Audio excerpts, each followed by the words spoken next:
jërëjëf Anna Thiaw gan gi Boubacar Seye la ni nga ko waxee njiital tabaxaat Sénégal ak waa diaspora jiite it Horizon Sans Frontières Boubacar ñu ngi lay nuyu am mbégte dalal la ci matinalu Rewmi FM. Fatou Thiam ñu ngi lay fay ñu ngi nuyu auditeurs yëpp. jërëjëf alors yow nga daal di fësal sa yéene bokk ci élection législative yi ñu dëgmal ànd ci ak kuréel gi nga taxawal yàggul dara muy tabaxaat Sénégal lan moo waral nga jël dogalu soobu ci politique rawatina ak bëgg a dem ci assemblée nationale. waaw xam nga Fatou ginnaaw bi ñu passé ay années di yeete di sensibiliser sur des questions transversales et géopolitiques comme la migration bi nga xam ni tey dafay dévoiler yeneen problématique de dignité humaine gannaaw bi ñu passé ay années aussi di yee suñu mbokk sénégalais yi ci seen wareef ak ni ñu war a taxawee ci pays yi ñu nekk ak ni ñu war a toogee tey dañu jàpp ni dafa jot ñu commencé beneen phase de ce combat bi nga xam ni dañ ko réserver exclusivement ki taxaw suñu mbokk yi nekk bitim réew loolu moo tax ñu ne élection yi législative yi ñu dëgmal au mois de juillet daf ñuy permettre tey am yéene dugg ci dafa nekk occasion pour ñun yéen dugg ci pour mën a servir cette cause là dafa jot nag dëkk bu mel ni Sénégal diaspora bi nga xam ni dama wax ni tey dafa nekk un maillon très important de l'économie du Sénégal ñu représenter ko de façon plus digne de façon plus efficace dafa jot aussi que question yi nga xam ni yëpp ñu ngi koy poser ak problématique yi am yëpp tey dans la diaspora ñu jël ci en compte au sein de l'Assemblée nationale par des propositions wala ay projets de loi kon loolu moo tax ñu am yaakaar ni xëy na su yàlla mottale yéene bi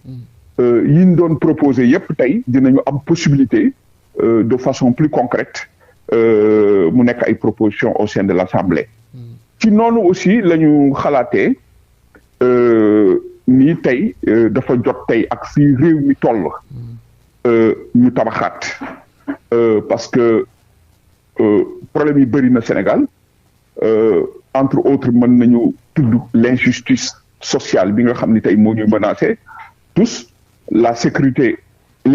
judiciaire bi fi am les crises multiformes yi fi am crise yëpp secteur yëpp dafa am crise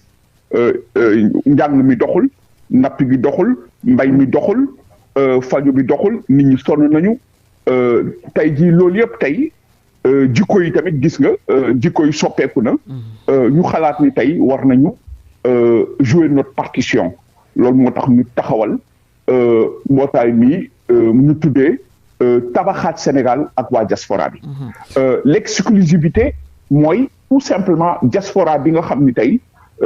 kenn musu leen boole ci dara ñu nekk doomu réew mi lépp lu ñu mus a am mu fanaan ci Sénégal donc ñun loolu moo tax ñu ne tey doomu réew mi war a tabax réew mi te tey mënuñoo tabax réew mi dindi ci loxo ñi nga xam ni tey ñooy diaspora te man ma bokk ñi gëm ci ñi mën a génnee Sénégal ci situation bi la ñu nekk. may rappeler aussi tabaxaat Sénégal se positionne dans l'opposition pour mu am benn ambiguïté. loolu moo tax tey ñu inviter tout le peuple du Sénégal à la diaspora à la reconstruction de notre pays. tënk ko ci expertise parce que looloo yoreem réew tënk ko ci justice sociale tënk ko ci ragal yàlla ak gëm yàlla gis nga dëkk bi yëpp ay scandale la jël nañu xaalis bi lekk nañu xaalis bi alors ku gëm yàlla ragal yàlla mënoo lekk xaalisu askan li ñëpp bokk benn nit mënu ko utiliser. alors parti bi waa diaspora ñoo si bokk wala ñëpp a ngi ci biir. non waaw mais Sénégal la ñu wax ñuy tabax ñëpp a ngi ci déedéet. d'accord dañuy wax Sénégal tabaxaat Sénégal ànd tabaxaat Sénégal ak waa diaspora. Donc dañu bëggoon mettre en exergue le mot tabaxaat. Donc c'est l'élément nouveau dans la reconstruction démocratique de notre pays. Donc tabaxaat parce que aujourd'hui il faut reconstruire gis nga jikko yooyu yëpp loolu moo tax nag tey ñun ñu ne il faut que ñu xoolaat comment valeurs yooyu nga xam ne tey yi ma cité nii yëpp nga xam ni c'est des valeurs qui manquent cruellement à la gestion de notre pays ñu fexe ba dugalaat ko ci loxo yu set loxo des mains expertes comme ni mu ko waxee léegi ñun ñëpp ñu ànd tabax suñu réew. loolu moo motivé tey sama candidature à l'Assemblée nationale pour ñu mën a sur ces questions-là indi des propositions. ndax yaakaaroon ni lii dana may gaa yi lu nu wax ndax xam nga di ba ngay yëngu ci wàllum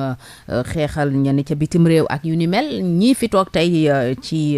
nguur gi dañ la doon joxoñ baaraam tuuma ni xëy na place yenu toog moom nga teg gët wala politique a tax nga yëngu yaakaaroon ni tey lii dana leen jox dëgg ci sa kaw. waaw xam nga man. ab doom sénégalais la je crois que dama amul lu ma war a làqatoog lu may dëpp parce que j'ai le courage de mes convictions gisoo nit ñi sax bi ma ko lancé dañ ma ni yeex nga koo def ñan ñoo la ko wax gars yi ca bitim réew mais ñëpp gisoo bu ñu wootee ñëpp ñëw gisoo bu ñu nee côté ñëpp ñëw gisoo bi ma déclaré sama candidature toute la presse a relayé ça j'en profite pour vous remercier pour le soutien bi ma wootee keroog aussi cérémonie de lancement dafa fees del nit ñi dañ ma ni yeex nga koo def ma ni leen lu jot rek yomb ba pare aussi dëkk bi fi mu toll quand même nous avons laissé faire donc ñun war nañoo man jàpp naa ni war naa mën a par rapport à la reconstruction de notre pays tey war naa mën a am des propositions ñëpp ci war a jàpp daal ñëpp ci war a jàpp alors assemblée ga nga bëgg a dem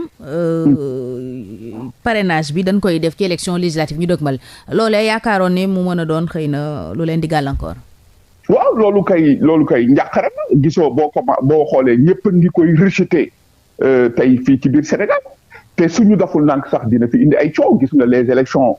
locales yi passé coow li mu fi indi woon donc rejeté nañ liste diw rejeté nañ liste lii donc nguur gi di def lu ko neex donc si scénario boobu la ñu jëm parce que bii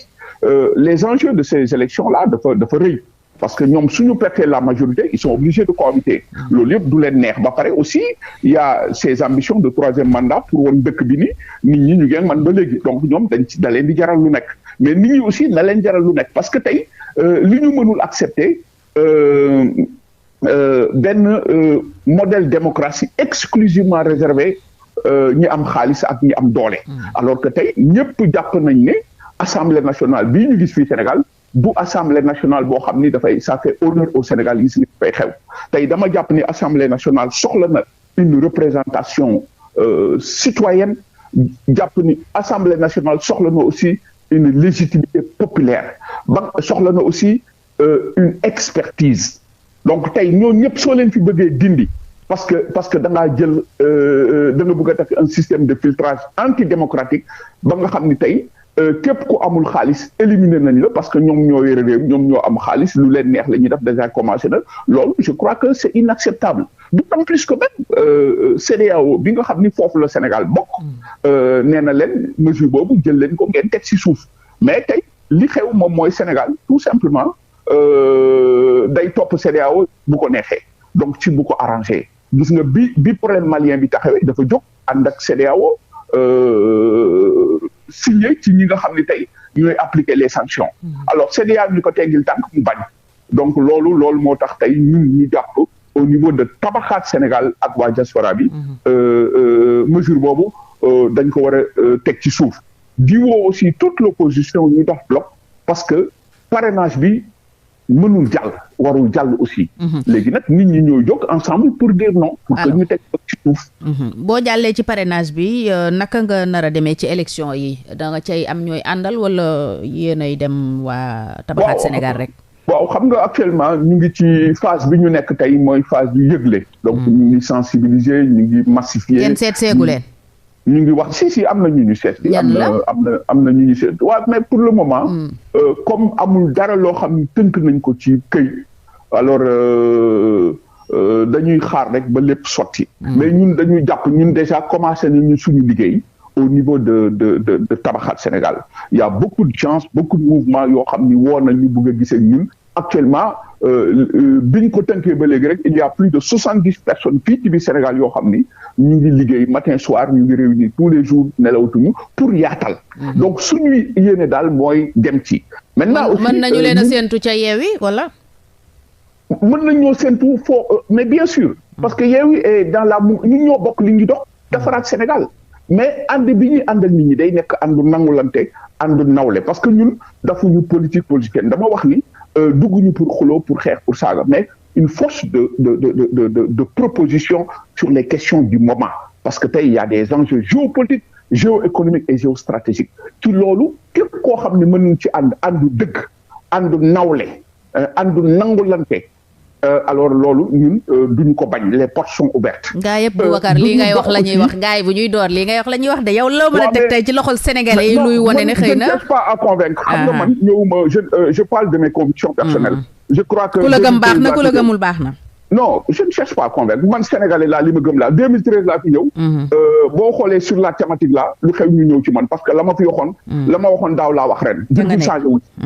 donc man waruma c'est-à-dire que diguma kenn dara mais am naa wax sama gëm-gëm. et je suis dans cette dynamique là xam nga. li ma gëm laay wax sama yéene wax naa ko la ma yaakaar ci Sénégal aussi wax naa ko. maintenant c'est aussi simple que ça. lépp loo xam ni nag dëgg la. lépp loo xam ni jub la ñun ñu ngi ci. lépp lu jub jul maaye bëgguñu ko. et ça c'est clair parce que nit ñi xamewuñu la nen. c'est pas un discours politique. mais c'est ma conviction personnelle. lii moo ma fi indi lii lay dox depuis 2013 bi ma fi ñëwee ba léegi. benn virgule du ci jóge te ñamay àndal xam nañu loolu. ñun ci noonu la ñu bëgg a doxee. leer na Boubacar ñeenti simili moo ñu dese ñu tënk ko ci sénégalais yi nekk bitim réew ana tey loo xam ca ñoom rawatina ak ñi nga xam ne ñoo nekk ci gox yi fitna am bokk na ca Ukraine gee nga xam ni xëy na guerre ba léegi pënd ba wureegul loo xam ca yooyee sénégalais. waaw mais xam nga tey li ñëwaat tey rek looloo indi tabaxaat looloo indi sama yéene ci dugg assemblée. mooy taxawaay bi nga xam ni war nañ ko taxawu doomu sénégalais yi nekk bitim réew. tey ñaata nit la caabi féete ginnaaw. tey ñaata nit ñoo pet seen bakkan ci anam yoo xam ni dara leeru gi ci. léegi gis nga li xew Ukraine ñaata ba léegi sur ce dossier là il y a beaucoup de flou parce que tey bi mu commencé sax boo seetloo. dama joxe woon ay conseils sénégalais yi fa nekk parce que xamoon naa ni assistance bi ci war du ci am mani leen nañu éviter tasaaroo nañu éviter les mouvements de foule dem par la Pologne parce que Pologne pays Visegrad la Pologne mënul accepter dañ ko mus a bañ l'accueil des réfugiés kon tey su lii amee ay doomu sénégalais yi fa dem le traitement mënul nekk benn donc loolu bi mu amee mani tey li ciy génne doomu nit ñi ñuul ñi fa nekk les pays africains dans une démarche communautaire dañoo waroon fexe ba regrouper seeni doom les sécuriser pour les rapatrier ku nekk dans dëkk bi nga jógee mais pour cela nag dëkk bu mel ni Sénégal dafa am un rôle essentiel bu mu si mën a jouer parce que moom moo assurer la présence de l'Union africaine kon Sénégal waroon na jóg sur le plan international xeex ba nga xam ne dinañ ubbi un corridor humanitaire sécurisé pour mën a taxaw noonu mais loolu amul da ngay gis ku nekk c'était le sauve qui peut bi ñu ñëwee ba egg dans la frontière gis ñu fa kenn am na yeneen dëkk yoo xam ne dañu teg ay tentes di xaar seen nit am na sénégalais bu ma yónnee ay audio yoo xam ni dox nañu plus de 12 heures de temps kenn ci nee na ma toog na ñetti fan lekkul te dafa amul biir bu metti ñii daw Allemagne ñii daw France ñii daw ci yeneen dëkk yi maintenant beneen problème bi ci nar a am mooy effectivement l'Ukraine est en guerre mais c'est pas le Sénégal donc ñooñu bi ñu demee ñu ngi commencé di laaj asile dans ces pays-là mais alors que c'est pas le Sénégal qui était en guerre donc ces migrants-là ils sont toujours considérés comme des migrants économiques ils ne sont pas prévus par la convention Genève de 1951 loolu aussi dina indiwaat yeneen jafe-jafe seen nekkin ci dëkk yooyu lii dellu si waat rek mooy toujours la prise en charge l'accompagnement l'assistance de ces Sénégalais de l'extérieur suñu amee ay tolof-tolof tey wax naa ni ñaata Sénégalais la ñu rey est-ce que mus nga dégg tey ñu diligenter une enquête parlementaire est-ce que mën nga dégg tey mus nga gis tey ñu ne voilà taxawalkat ñu saytu mus nga gis benn yoon état ni voilà je vais me constituer partie civile pour taxawu ne serait-ce que famille yi nga xam ni tey dañu nekk ay difficultés yooyu yëpp musul am loolu yëpp moo tax ñu ne tabaxaat loolu yooyu yëpp moo tax tey ñu wootee pour la reconstruction de ce pays là bi nga xam ni ñun ñëpp ñoo ko bokk te nag suñu waxante dëgg rek le Sénégal bi ñu xamoon bokkul Sénégal bi ñu gis tey nous avons un pays balafré nous avons une démocratie balafrée tey jii gis nga complot yi da ngay xool nit rek neexul diñ ko viol wala jëm ko éliminer yooyu yëpp injustice boobu la ñu bëgg a xeex pour que tey demain Sénégal bii am bu subaa alors ku xiif lekk. Mbiram Mbayang yaa ngi koy junj sànq xamu leen kon fi mu ne ci lu mu ne moom Mbayang ji. mais Mbayang y a un flou total gis nga à un moment donné nous avions demandé à ce que mu am comment on appelle preuve de vie mais mujjul fekk Mbayang. kon fi mu ne xamu leen ndax mi ngi dund wala dundatut. non mais preuve de vie la ñu laajte mais doo ci dégg den duñu l'État ne communique pas soo waxee ñu naan la dañuy xaar famille bi ñu naan di xale yu juddu pour baal mbay ou pas est-ce que vous pensez que c'est sérieux tey le Sénégal bu relation yu mu am ak Arabie Saoudite waroon na diligenter tey une diplomatie pluriacteur une diplomatie non étatique ñu dem ñaan parce que li ñu seq ak Arabie Saoudite vraiment war na ñoo mën a baal mbay mais loolu amul soo leen waxee duñ ko def ñu naan la wala di wax lu leen neex alors que c'est un dossier très sensible. jërëjëf Boubacar Seye waxtu bi moo ñu dab ba ñu lekk benn simili ci temps wu Anna Thiaw ñu lay gërëm bu baax a baax li ñu war a wax bari na waaye du ñàkk yeneen jotaay incha allah ñu mën a jukki loola yépp ñu ngi lay gërëm amoon nañu mbégte lool dalal la ci matinalu Rewmi FM. jërëjëf Fatou.